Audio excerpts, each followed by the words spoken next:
do mundo, onde eu posso ensinar e aprender. A palavra da sabedoria é a nossa EBD. Deus é o nosso diretor, o Espírito Santo nosso professor. A Bíblia é a cartilha que ensina o caminho, a verdade e a vida. Deus é o nosso diretor, o Espírito Santo nosso professor.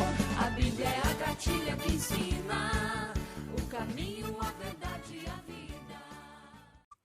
Fala, turminha, tudo jóia? Vamos começar mais uma escola dominical? Então feche seus olhos e ore comigo. Pai, nós te agradecemos, Senhor, por mais esse dia, por mais essa oportunidade de podermos estudar a Tua Palavra. E hoje, de forma especial, nós vamos começar uma revista nova, falando sobre o papel de Jesus como servo sofredor. Que o Senhor abençoe a aula para que o Espírito Santo fale através de mim e que toque no coração de cada um que estiver assistindo nesse momento, Senhor. É isso que nós te pedimos, no nome santo de Jesus. Amém. Turma, nós vamos começar uma revista nova. A nossa revista é essa daqui, da nossa fé, o servo sofredor. Tá? Então, hoje eu quero fazer uma apresentação de um panorama do que vai ser os capítulos da revista. Então, dá uma olhadinha no slide que eu coloquei do lado e você vai ver que a revista é dividida em 3 etapas. Um momento que é antes da cruz de Cristo, depois um segundo momento que é durante a cruz de Cristo e por último, depois da cruz. Tá? Então, antes da cruz, você vai ver aí algumas perguntinhas, começando com a aula de hoje. Então, quem matou Jesus? Depois nós vamos falar na segunda aula, na última ceia, depois do sofrimento dele do Getsemane, quando ele se apresenta para o Sinédrio, depois quando ele se apresenta para Pilatos e para Herodes. Aí, quando ele está na cruz, são as 7 palavras da cruz de Jesus. E por último, depois da cruz, que é qual o significado da morte de Jesus. Então você pode até ver na revista, né? A morte da morte, na morte e ressurreição de Cristo. Então, esse é um panorama geral para você entender nas próximas aulas como que é a divisão dessa revista. Que às vezes a aula vem aí picada e você fica meio perdido. Então, nós estamos falando das últimas cenas de Jesus antes da sua crucificação, ok? Então, aula de hoje, quem matou Jesus? Eu tenho certeza que muita gente faz essa pergunta, né? Será que quem matou Jesus foram os judeus? Será que quem matou Jesus foram os romanos? Ou então, será que fomos nós, né? Porque Jesus não morreu por nós? Todo mundo fala isso. Então, hoje, a aula de hoje nós vamos falar sobre isso. Quem matou Jesus? Se você quiser acompanhar, os versículos chaves da aula estão em Mateus capítulo 26, do verso 1 ao 5. Tem o verso 14 e 16. E também tem Atos capítulo 2, 22 a 24. Eu aconselho que você depois, com calma, leia esses versículos. Se for o caso, dá uma pausa e leia esses versículos para que você possa entender tudo que eu vou falar para você agora, tá? Bom, primeira pessoa aqui, ó, nós vamos colocar o seguinte. Nós vamos colocar seis sujeitos que são responsáveis pela morte de Jesus. E o primeiro deles eu quero colocar o seguinte enfoque. A morte de Jesus está no plano de Deus. O que significa isso? A morte de Jesus está no plano de Deus porque quando Deus cria o mundo, que você vai lá em Gênesis 1 e 2, o que você vê? Que Deus criou um mundo perfeito, sem pecado, sem maldade. Deus fez um mundo tão maravilhoso que era como se fosse um templo, aonde ele vai habitar. E por último, ele faz uma criação especial. Ele faz uma criação que vai tomar conta desse templo. Inclusive, ele cria um sacerdote para esse templo, que é a pessoa de Adão e Eva. São sacerdotes desse templo que é o mundo. E a partir disso, ele cria uma imagem e semelhança dele para colocar no templo, que é o homem. Isso é Gênesis 1 e 2. Mas em Gênesis 3 você sabe que houve pecado, a maldade entrou no mundo. E aí tudo foi diferente. Quando o pecado entra no mundo e a maldade entra no mundo, através da influência de Satanás, a gente percebe que as coisas saíram totalmente daquilo que realmente Deus criou. Mas é claro que a soberania de Deus tem todo este plano da criação dentro do plano de Deus. Se você for para uma área de teologia, você vai perguntar se você é supralapsoriano, infralapsoriano, se Deus não preveu que ia haver o lapso, que é a queda, ou se Deus preveu que haveria a queda. Eu não quero falar sobre isso. Não é o objetivo dessa aula. A aula, o objetivo dela é falar que a morte de Jesus estava na agenda de Deus. Tanto é que quando você lê lá em Gênesis 3,15, está escrito: porém, inimizade entre você e a mulher, e entre a sua descendência, e o descendente dela, este lhe ferirá a cabeça com o calcanhar. Percebe? Aqui em Gênesis a gente já vê o que os teólogos chamam de proto-evangelho. Proto-evangelho é um termo que diz que é o evangelho ainda embriológico, é o evangelho ainda como um embrião, como ainda na sua mais aspecto brutal, na sua matéria-prima. Esse é o evangelho. E quando você chega em Apocalipse 13:8, você vai descobrir que o Cordeiro foi morto desde a criação do mundo. Percebe como a morte de Jesus faz parte da criação de Deus? Faz parte do plano de Deus? Faz parte de tudo aquilo que Deus fez como plano da redenção? A morte de Jesus está sobre o controle, sobre o domínio do nosso Deus. Mas então, esse é o primeiro ponto da morte de Jesus. Veja que há uma causa que a revista chama de causa primária, que é a vontade de Deus, é o decreto de Deus. Mas há algumas causas secundárias, ou seja, há os sujeitos que participam dessa morte. E um deles é Satanás. Satanás, ele participa da tentativa da morte de Jesus desde o início, desde que Caim mata Abel, desde que quando você vê o faraó matando os primogênitos no Egito, Moisés passando ali no rio Nilo. Então veja, ali você já vê Satanás influenciando, você vê Amã ali na Pérsia, depois que a Pérsia derrota a Babilônia e toma conta, do povo, a rainha Esther intercede, mas ali a tentativa de Amã de exterminar o povo judeu é uma tentativa de Satanás de matar a raiz de Jesus. Herodes matando os primogênitos. Perceba que o pecado no mundo, através da ação de Satanás, ele sempre vai gerar destruição. Sabe, gente, é muito interessante você entender que as pessoas que participam da morte de Jesus, elas são responsáveis. E você vai descobrir aqui durante a nossa aula que a soberania de Deus, ela não inocenta as pessoas que estão envolvidas com a morte de Jesus. Não inocenta Satanás, porque eles são participantes da maldade que existe no mundo.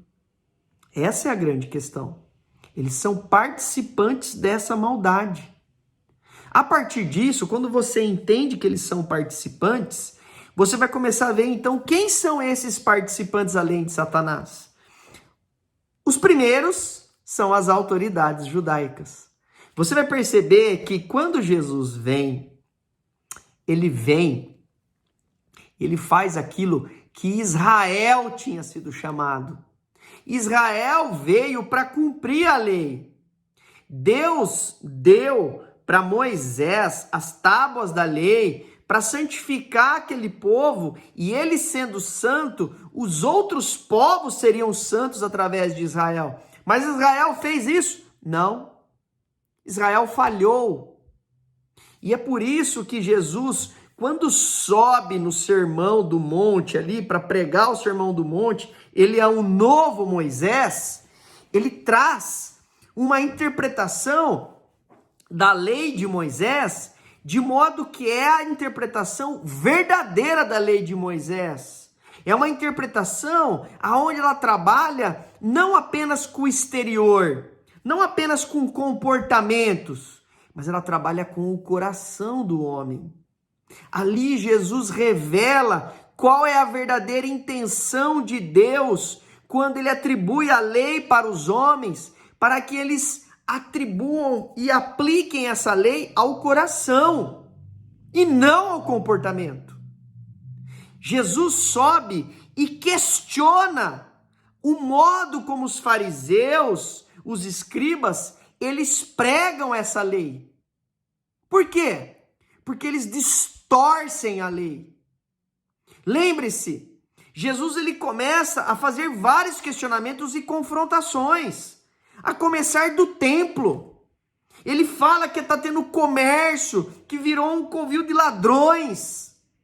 Ele diz que o templo precisa ser destruído e vai ser destruído. E ele se remete a uma profecia de Jeremias, que Jeremias já dizia que o templo seria destruído por conta do pecado. Então veja, Jesus, ele começa a fazer confrontações do templo. É claro que ele está apontando que ele vai destruir o templo e vai reerguer em 3 dias, por causa ele está falando da morte e da ressurreição dele. É claro.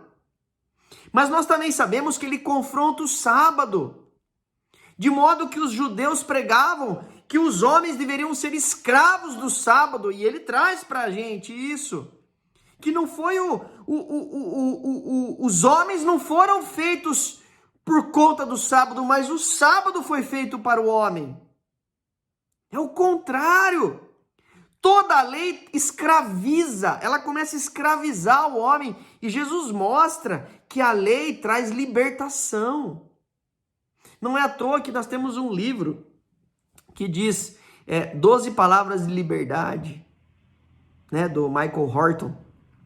Então veja, Jesus começa a trazer confrontos, e isso traz uma série de ranço nos judeus, e até que então ele chega e confronta também em relação à carne, quando ele fala que ele é o pão da vida, que aquele que não comer da carne dele não poderá ter a vida eterna. E aí a coisa vai lascada.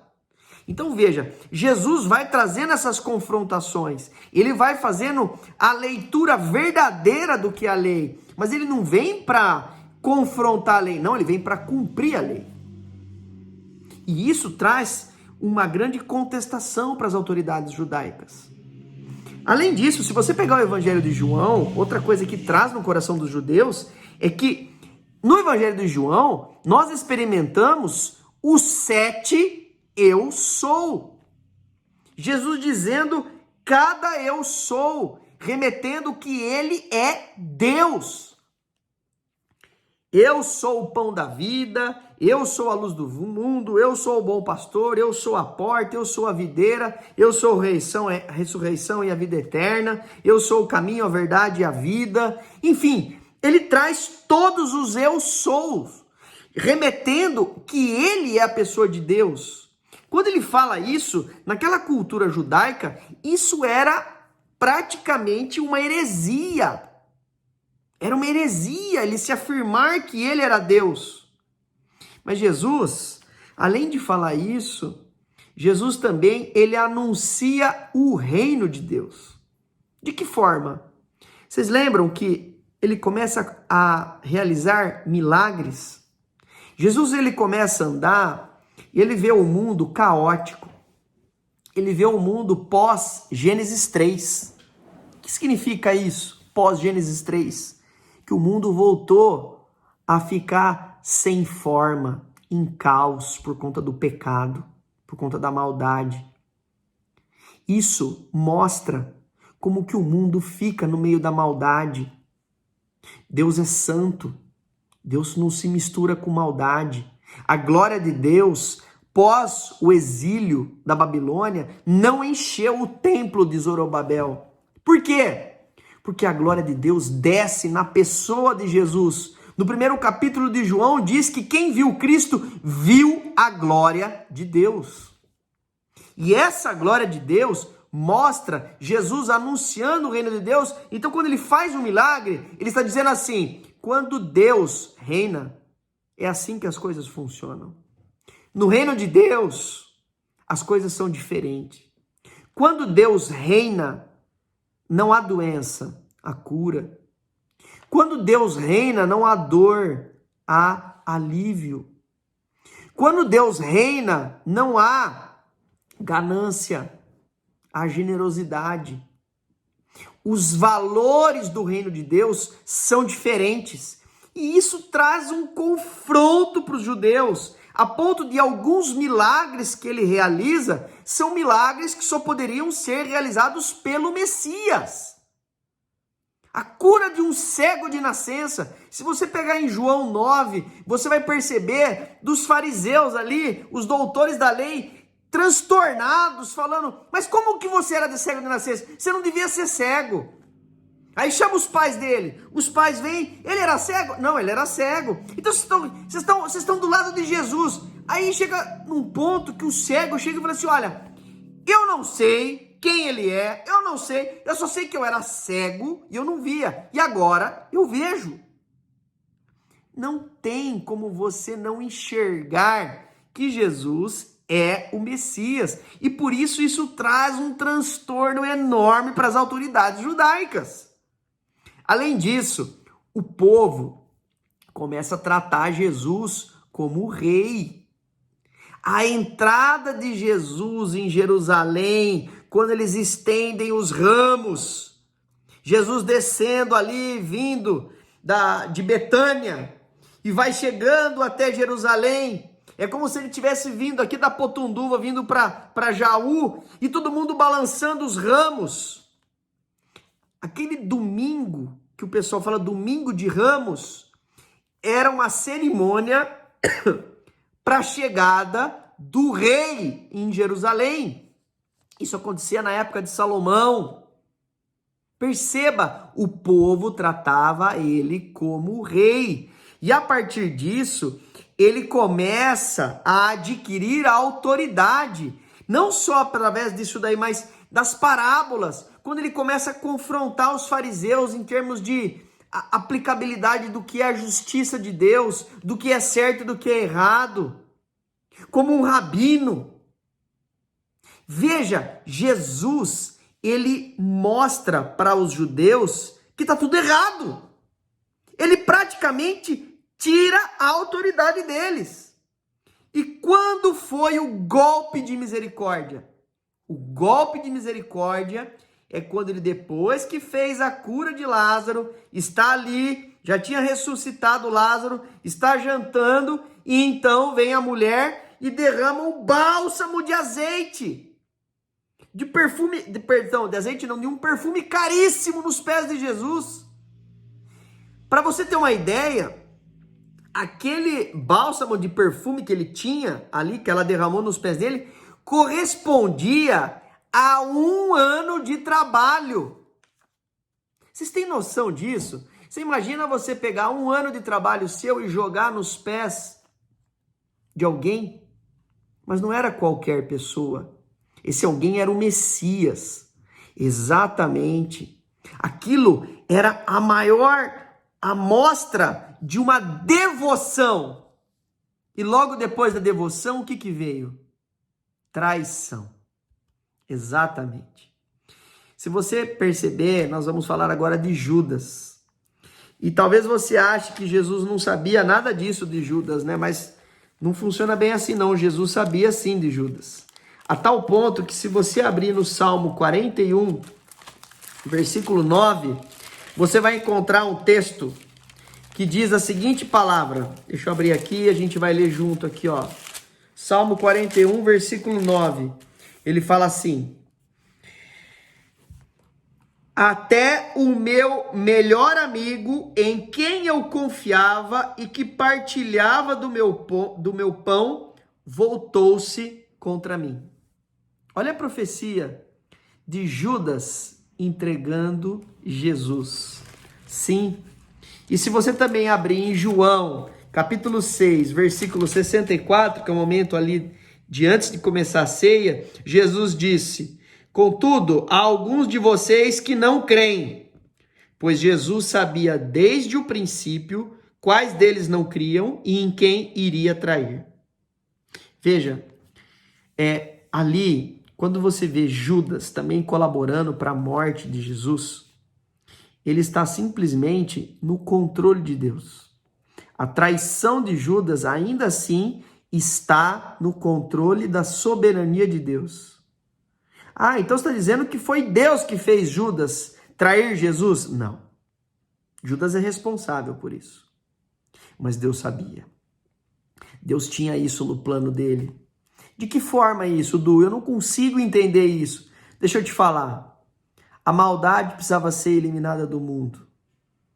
A partir do momento que Jesus disse que um deles ia trair, e ele fala assim: faça o que você tem que fazer depressa.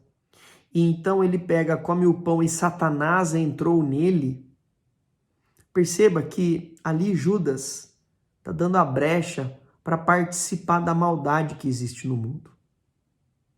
Muitos de nós somos Judas, porque nós damos brechas para muita maldade que acontece no mundo. Sabe, gente, deixa eu falar uma coisa para vocês. Judas, ele era discípulo. Ele sabia tudo aquilo que Jesus ensinava. E sabia muito bem, porque ele era um dos 12. Muitos de nós somos discípulos também de Cristo. No entanto, nós damos muita brecha para a maldade que está no mundo entrar no nosso coração e a gente fazer aquilo que Satanás quer. Discórdias na internet, agressividade, polaridade política, esses racismos, agressões aos próprios homossexuais. Muita gente, ao invés de se colocar numa posição contra a corrupção, uma posição contra o autoritarismo, não. Eu tenho que me colocar contra a esquerda, contra a direita, contra o homossexual, contra isso. Não, a nossa luta não é assim que funciona.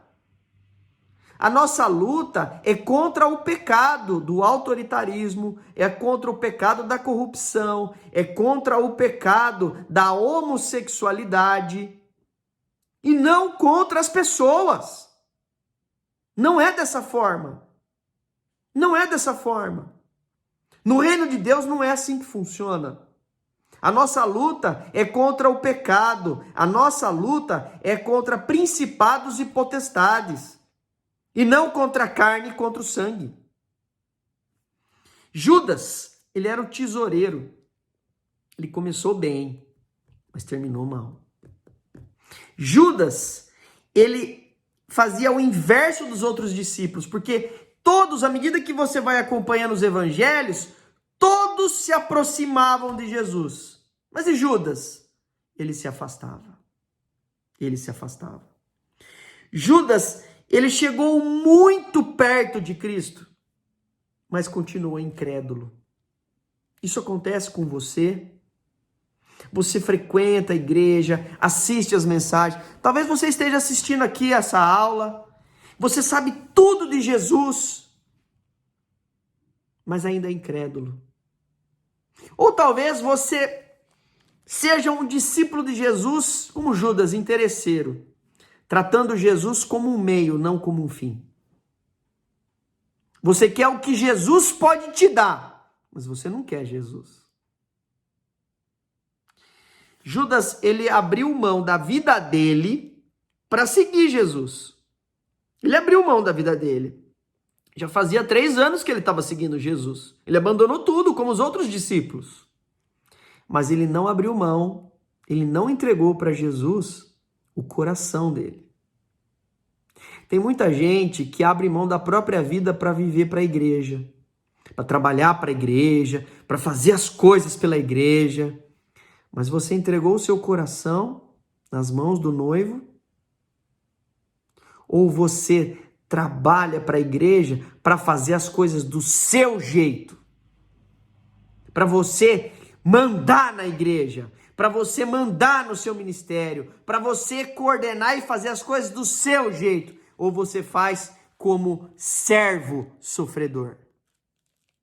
Porque se você é discípulo do rei, o rei foi servo sofredor e você? Deus, Jesus, ele, na verdade, ele não quer a nossa vida. Ele quer o nosso coração. É no nosso coração que está tudo aquilo que há de maior valor na nossa vida. Judas, ele vendeu, sim, a vida de Cristo por 30 moedas de prata. E também vendeu a alma dele para o diabo. Sabe, pessoal, eu queria que você pensasse muito em Judas, porque muitas vezes nós estamos vivendo uma vida de discipulado na igreja com Cristo como Judas. Parece que nós estamos indo bem, mas chega lá na frente e você vai ver que você foi mal, foi muito mal. Nós podemos ser Judas também participando da morte de Jesus. E como disse Jesus, ai daqueles que participarem da morte do Cordeiro. E Pilatos? O que você me diz de Pilatos? Pilatos era um sem vergonha. Por quê? Porque ele se achava o cara que era o autoridade, né? O romano e tal. Mas ele temia Tibério César, que era o grande César. Afinal, ali estava tendo uma disputa de ser o rei dos judeus, o rei, e os judeus cada vez mais falando que ele estava fazendo uma contestação e confrontando o reinado de César. E Pilatos, com medo de repente ser cúmplice de Jesus, ele falou, eu tô fora, eu lavo minhas mãos. Não, vocês querem matar, pode matar. Percebe? Percebe como ele lava as mãos dele? E você? Você tem lavado as suas mãos também na sua caminhada cristã? Você tem sido omisso? Porque eu sei que nós cristãos, nós não podemos ser, às vezes como alguns irmãos nossos são, meio até zelotes, sabe? Que fica batendo e vai, que nós somos cristãos, nós temos que fazer, nós temos que falar e não sei o que e tal, e enérgico e passa do ponto. Mas ao mesmo tempo, você não pode ser também omisso. Ser cristão não é ser quietinho, não falar nada, não opinar, mas é preciso sabedoria de como opinar e quando opinar e para quem opinar. Lembra daquela palavra de jogar pérola aos porcos? Só tome cuidado para não generalizar e achar que sempre você se manifestar é jogar pérola aos porcos. Quem matou Jesus? É plano de Deus? Satanás? Foram os judeus? For Judas? Pilatos? Ou todos nós? Ali em Atos 2:23 diz, vós os matastes. Jesus morreu pelos nossos pecados. Nós estamos ali diante da cruz e agora? Na cruz, céus e terra se encontram. Essa é a realidade. Ali na cruz, nós vemos o imanente e o transcendente se encontrando. Finalmente, nós temos um encontro do céu e da terra. Jesus ali está anunciando o juízo de Deus para o pecado que aconteceu lá em Gênesis 3. Só que, apesar de Jesus anunciar o juízo de Deus, ele vai na frente para recebê-lo em nosso lugar. Jesus é o nosso rei, servo sofredor, que é o tema da nossa revista.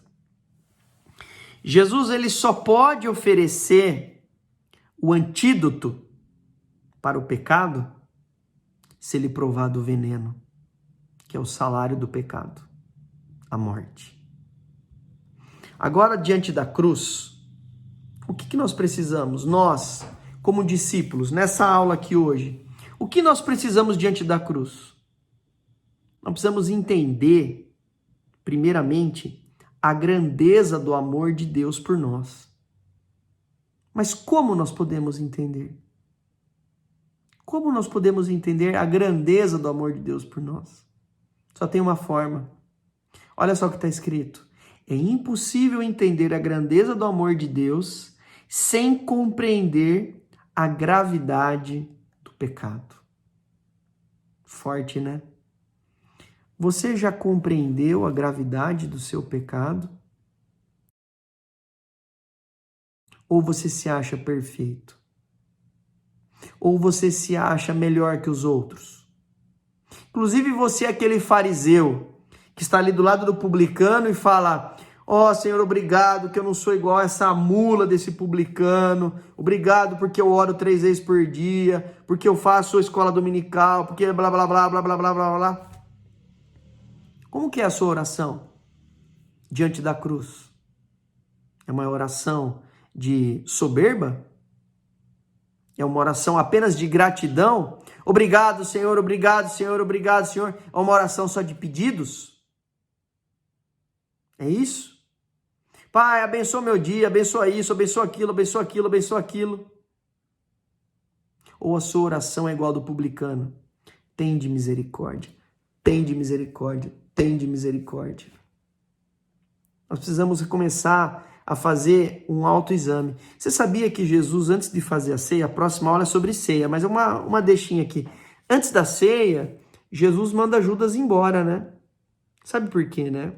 Porque ele não vai celebrar a vida eterna, o pão e o vinho, se tem pecador na mesa. Se não tem pecador arrependido. Judas estava arrependido? Jesus tinha falado tudo aquilo que alguém ia trair. Todos os discípulos falaram: serei eu, serei eu. E Judas, quietinho. Você também faz isso? Quando você se assenta à ceia, você faz o autoexame e se arrepende de todo o coração? Ou você é um hipócrita e fica quietinho? Não é assim que funciona, né? Agora, é importante que você está vendo aqui a morte de Jesus, que você realmente caia de si e perceba a grandeza do seu pecado. Sabe, gente, a nossa revista, ela deixa bem claro, né, na capa. Nós temos aqui, ó, o servo sofredor. Você é discípulo desse servo sofredor? Então deixa eu falar uma coisa para você. No cristianismo, não existe cruz sem reino, mas também não existe reino sem cruz. O que eu quero dizer com isso? Eu quero dizer que não adianta você pregar a palavra de Deus, de você falar de Jesus e falar de todas essas coisas maravilhosas, que o Senhor morreu na cruz por nós, pelo perdão dos nossos pecados, e na hora de você viver, de você ser o reino de Deus aqui e agora, de você anunciar o reino, e durante o seu trabalho, na relação com as pessoas, você falar assim: olha, no reino de Deus, os valores são invertidos. Quando o reino de Deus, quando Deus está reinando, Jesus está reinando, as coisas são diferentes.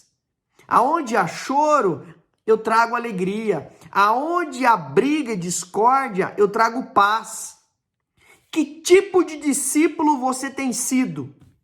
Você tem sido um discípulo que só anuncia a cruz e não leva o reino? É isso. Ou você é o contrário? Você quer anunciar o reino, fazer as coisas diferentes, mas na verdade você quer para ter os méritos, os louros, porque não tem cruz. Inclusive, você não se humilha. Aliás, se você tiver que fazer alguma coisa pelo reino e você não aparecer na foto, então você não vai fazer porque não vale a pena. Porque para fazer eu tenho que sair na foto. É isso? Não existe cruz sem reino. E não existe reino sem cruz. Se você quiser fazer um paralelo, a fé sem obras é morta. Eu peço a Deus que você, na aula de hoje, você veja quem matou Jesus. Que você veja que Deus está no controle de tudo, inclusive da morte do nosso Cristo. Mas eu preciso que você se coloque diante da cruz de Jesus morto e entenda o que ela significa para você. Qual o significado que traz todo esse caminho que nós vamos fazer agora com a revista. Esse caminho desde saber quem matou Jesus, de saber a última ceia, a agonia dele do Getsêmani, ele ali passando por Herodes, passando pelo Pilatos e de repente passando pelo Sinédrio e depois ele está na cruz, falando as 7 palavras na cruz. Eu preciso que você entenda o que foi a morte de Cristo. Mas eu preciso que você entenda na sua vida, principalmente na sua vida. Porque quando você realmente compreender o tamanho da sua grandeza, do seu pecado, você vai entender esse enorme amor. Você vai finalmente entender o comprimento, a largura e a profundidade do amor de Cristo. E aí sim, você vai perceber que não tem cruz sem reino e não tem reino sem cruz. Ore comigo. Senhor Deus, obrigado, Senhor, por mais essa aula. Abençoa cada um para que, apesar de estarmos distantes, mas essa palavra seja próxima, forte, falando alto aos corações, para que cada um se sinta realmente transformado por esse evangelho, para que haja uma autoanálise de cada um diante daquilo que realmente precisa mudar na sua vida, para, de fato, Pai, se tornar um discípulo do servo sofredor, de se tornar um servo de Jesus Cristo, que também pega a sua cruz a cada dia e segue Jesus através da dor, do sofrimento e da alegria de ver a restauração deste mundo. Pai, abençoa cada um para que essa palavra seja uma palavra viva, que traga fé sim, mas traga obras, que traga sim a cruz, a memória, que traga cruz ao coração, mas que também, Pai, que leve uma atitude de pregar o reino de Deus aqui e agora. É isso que nós te pedimos. Em nome de Jesus. Amém. Que Deus abençoe, galerinha. Um beijo grande. Fica com Deus.